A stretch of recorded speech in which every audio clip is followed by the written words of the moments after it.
पहला benefit.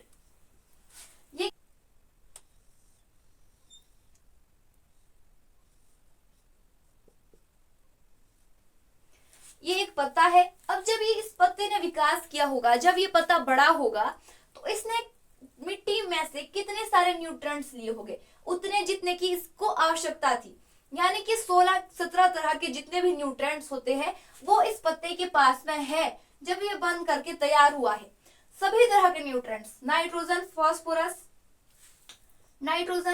Phosphorus, potash, calcium, magnesium, manganese, copper, zinc, सभी तरह के जितने भी तरह के न्यूट्रिएंट्स है इस पत्ते के पास में वो है। भले ही थोड़ी थोड़ी मात्रा में ही सही, लेकिन है तो है। तो ये पत्ता जब जमीन पर गिरता है तो प्राकृतिक आच्छादन, जैसा कि मैंने कहा कि जब आप जो ये पत्ते हैं, जितनी भी तरह की प्राकृतिक वनस्पति है, उसको जब आप मिट्टी के ऊपर बिछावन के तौर पर बिछाते हैं तो वही प्राकृतिक आच्छादन है। तो ये पत्ते को, इस पत्ते को जब आप मिट्टी के ऊपर बिछाएंगे तो ये काम क्या करने वाला है, ये काम क्या करेगा, जब ये डिकम्पोज होगा उन छोटे छोटे से सूक्ष्म जीवाणुओं की उन सूक्ष्म जीवाणुओं के जरिए जब वो सूक्ष्म जीवाणु इसको डिकम्पोज करेंगे तो इसने अपने जीवन काल में जितने भी न्यूट्रिएंट्स लिए थे, जितना भी नाइट्रोजन लिया था, जितना भी पोटाश लिया था, जितना भी फास्फोरस लिया था, जितना भी कैल्शियम लिया था, जितने भी तरह के न्यूट्रिएंट्स लिए थे, वो सब कुछ ये मिट्टी के अंदर छोड़ देता है, मिट्टी को वापस दे देता है। वहां से इसने लिया हुआ है और उसे ही वापस सौंप देता है। तो पहला बेनिफिट ये है कि जितने भी न्यूट्रिएंट इस अपने जीवन काल में एकत्र किए हैं उसको वापस से ये मिट्टी में छोड़ देता है। यदि आप चाहे तो आप ये न्यूट्रिएंट बिल्कुल फ्री में ले सकते हैं, फ्री ऑफ कॉस्ट, आपसे कुछ लेता नहीं है। आपको क्या करना है, बस इसे प्लांट बेसिन के पास बिछा देना है। अब बात करते हैं दूसरे बेनिफिट की। दूसरा बेनिफिट ये क्या करता है, जो आप क्या आप जानते हैं कि किसी भी तरह का पौधा आप ले लीजिए, कोई भी पौधा आप ले लीजिए, उसका 95% भाग बना होता है 3 चीजों से मिलकर। वो 3 चीजें कौन सी, वो है हाइड्रोजन, ऑक्सीजन और कार्बन। इन 3 चीजों से मिलकर 95% शरीर उसका बना हुआ होता है। केवल 5% ही बाकी के न्यूट्रिएंट्स जो मिट्टी से लेता है, केवल वो 5% ही है।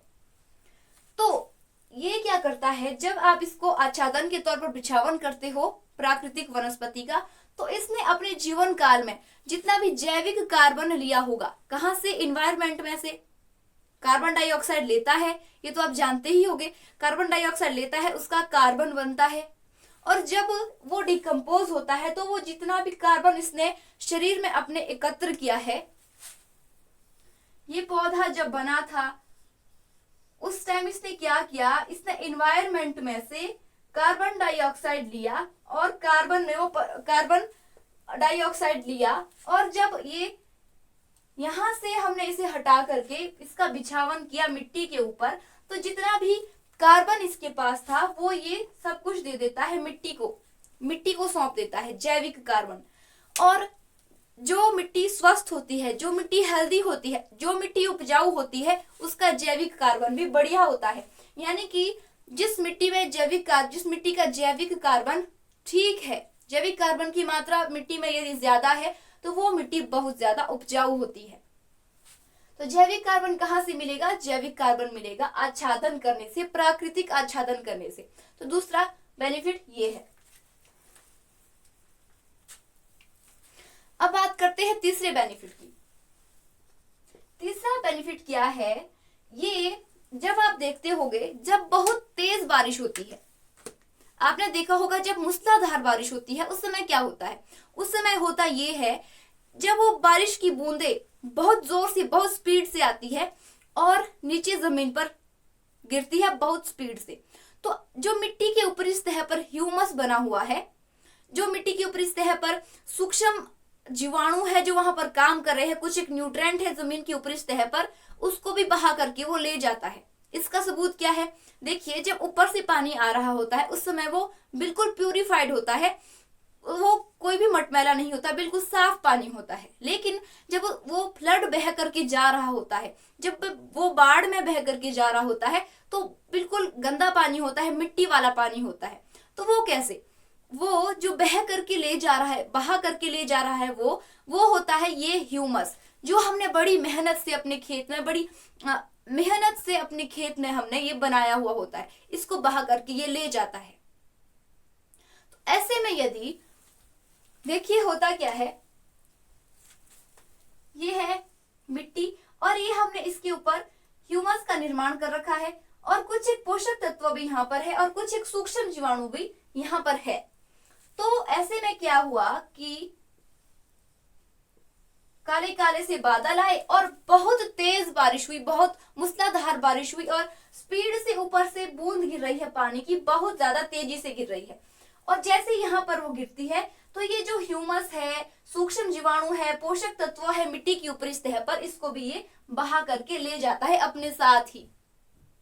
तो ऐसे में यदि यहाँ पर है आच्छादन की परत, प्राकृतिक आच्छादन की परत यदि यहाँ पर है, तो वो क्या करेगी, ऊपर से बूंद चाहे कितनी ही ज्यादा तेजी से क्यों नहीं आ रही हो, जैसे ही वो अब ऊपर से चाहे कितनी ही स्पीड से आ रही हो, लेकिन जैसे वो नीचे पहुंचती है तो सबसे पहले उसका सामना होता है उस आच्छादन की परत से, उस प्राकृतिक आच्छादन की परत से उसका सामना होता है। जितनी भी ज्यादा जोर से उसे लगना होता है तो वो उस आच्छादन पर लगती है, फिर वहां से नीचे वो धीरे से लैंडिंग होती है, बहुत आराम से नीचे जाती है और धरती माता के पेट में मिट्टी के अंदर चली जाती है बहुत शांति से, कुछ भी बहा करके वो नहीं ले जा पाती है। जो हमने बहुत मेहनत से यहाँ पर ह्यूमस बनाया हुआ है, माइक्रोबायल क्लाइमेट बनाया हुआ है, सूक्ष्म जीवाणु को यहाँ पर हमने ठहराए हुए हैं, तो वो उनको बहा करके नहीं ले जा सकती है।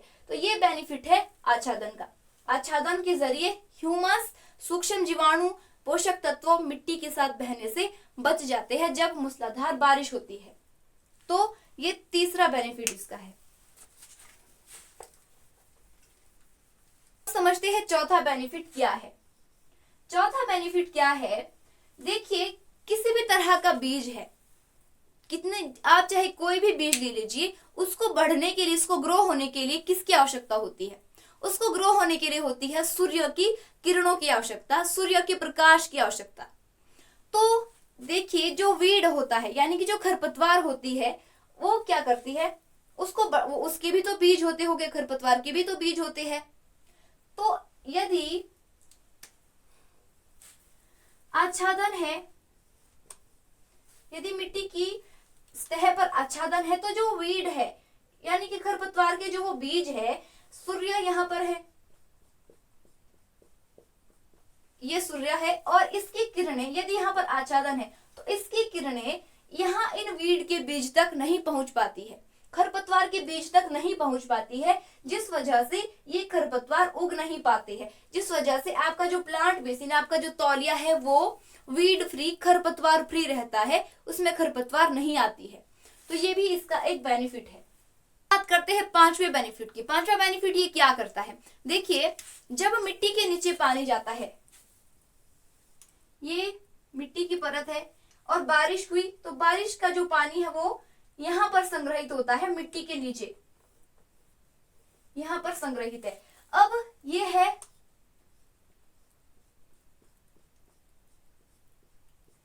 आप ड्राइंग पर मत जाइएगा, ये है सूर्य देव जी यानी कि ये सन है।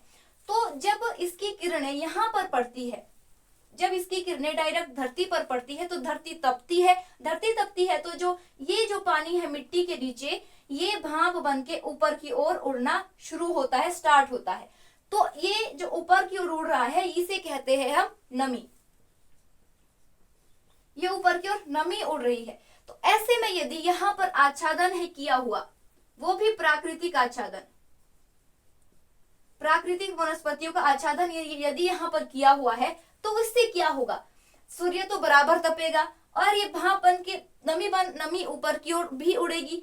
लेकिन यदि यहाँ पर आच्छादन है तो ये नमी यहाँ पर ही लॉक होने वाली है। अब सामान्य तौर पर देखिए, यदि मिट्टी की ऊपरी सतह पर ये आच्छादन नहीं होता, ये आच्छादन यदि नहीं है तो ये सारी की सारी नमी बाहर उड़ रही है, इन्वायरमेंट में बाहर चली गई है, वातावरण में, यहाँ पर कुछ नहीं रुकता, सब कुछ बाहर की ओर चला जाता है, जिसके कि ऊपर जाकर के फिर से दोबारा से बादल बनते हैं। जल चक्र आपने ये पढ़ा ही होगा, हमें सिखाया जाता था स्कूल में। तो यदि यहाँ पर किया हुआ है आच्छादन तो जितनी भी नमी नीचे से आ रही है, जितना भी भाप बन करके ये पानी नीचे से ऊपर की ओर उड़ रहा है, ये यहाँ से बाहर नहीं जा पाता है वातावरण में, ये यहाँ पर ही लॉक हो जाता है। और यहाँ पर होती है पौधे की रूट्स, यहाँ पर पौधे की रूट्स होती है, उनको बराबर बराबर मात्रा में नमी मिल जाती है। अब बात करते हैं आच्छादन के छठवें फायदे का। छठवां फायदा क्या है? जो सूक्ष्म जीवाणु होते हैं, जो छोटे छोटे माइक्रोब्स होते हैं, और जो देसी केंचुआ होता है, देसी केंचुए से तो आप भली भांति परिचित होंगे ही, तो जो वो केंचुआ होता है उसको काम करने के लिए और उन माइक्रोब्स को काम करने के लिए जरूरत होती है अंधेरे की। वो अंधेरे में ही काम करते हैं, क्योंकि जो सूर्य की तेज किरणें होती है, जो सनरेज होती है, वो उनके लिए घातक होती है। उनकी जो बॉडी है, किसकी? केंचुए की, अर्थवॉर्म की और माइक्रोब्स की, वो बहुत सेंसिटिव होती है।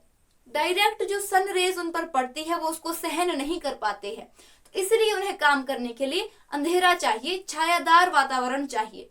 तो ऐसे में यदि मिट्टी की ऊपरी सतह पर आपने आच्छादन कर रखा है, तो वो जो माइक्रोब्स है वो मिट्टी की ऊपरी सतह पर आएंगे, यानी कि वो मिट्टी के ऊपर भी आएगी रूट्स के पास काम करने के लिए, क्योंकि वहां पर उन्हें एक ऐसा अच्छा क्लाइमेट मिल गया है। यदि आपने वहां पर आच्छादन किया हुआ है, तो जो वो देसी केंचुआ है, जो केवल एक ही शिफ्ट में यानी कि केवल रात ही रात के समय काम करता है, वो दो शिफ्ट में काम करना स्टार्ट कर देगा, दिन रात काम करना शुरू कर देगा। यदि दिन रात वो आपके लिए काम कर रहा है, तो सोचिए आपको उसके जो परिणाम है वो संतोषजनक मिलने वाले हैं। अब बात करते हैं आच्छादन के सातवें फायदे की। सातवां फायदा क्या है? जो देखिए, जब बहुत ज्यादा ड्रॉट कंडीशन होती है, कब? जून जुलाई में, जब सूर्य बहुत ज्यादा तपता है और बारिश भी नहीं होती है, तो उस समय क्या? उस समय बहुत सारे पौधे ऐसे होते हैं जो स्ट्रेस में चले जाते हैं, क्योंकि उन्हें पानी, उनकी जो रूट्स है उनको नमी नहीं मिल पाती है, क्योंकि जो पौधा है वो पानी नहीं बल्कि नमी लेता है। पानी अलग चीज है, नमी अलग चीज है। तो उनको पानी ना मिलने की वजह से वो पौधा स्ट्रेस में चला जाता है। तो ऐसे में यदि आपने आच्छादन किया हुआ है, तो आच्छादन क्या करेगा? उस समय पर जो इन्वायरमेंट में नमी होती है, इन्वायरमेंट में 35 से 90% नमी होती है, तो उस नमी को ये अपनी ओर खींचता है और पौधे की रूट्स को और माइक्रोब्स को प्रोवाइड करता है, पहुंचाता है। तो उस समय जून जुलाई के समय जब बाकियों के खेत में पौधे स्ट्रेस में जा रहे हैं और आपके ऑर्चर्ड में आच्छादन आपने अच्छे से किया हुआ है, तो ऐसे में जो आपके पौधे हैं वो स्ट्रेस में नहीं जाएगी, क्योंकि आच्छादन वातावरण में से पानी को, नमी को, मॉइस्चर को नीचे लाता है अपने पास और जड़ों को सौंप देता है। और यही नहीं, जब बहुत ज्यादा बारिश होती है, कब? मॉनसून के समय जब बहुत तेज बारिश होती है, तो पानी इकट्ठा हो जाता है पौधे की रूट्स के पास, तो ऐसे में चांसेस होते हैं कि पौधे की रूट्स सड़ ना जाए। तो ऐसे में ये क्या करता है? यदि आपने आच्छादन वहां पर किया हुआ है, तो ये आच्छादन क्या करता है? उस पानी को बाहर वापस वातावरण में छोड़ देता है। देखिए, जब पानी की कमी है तो वातावरण में से लाता है, जब वहां पर पानी ज्यादा है तो उसको बाहर वातावरण में छोड़ देता है। सोचिए कितना अच्छा ये काम करता है। जो काम हम खुद भी नहीं कर सकते वो काम ये हमारे लिए करता है, ये आच्छादन हमारे लिए करता है। तो कितने फायदेमंद ये चीज हमारे लिए है, आप खुद सोचिए। अब बात करते हैं कि प्राकृतिक आच्छादन में भी आपको कैसी मल्चिंग करनी है।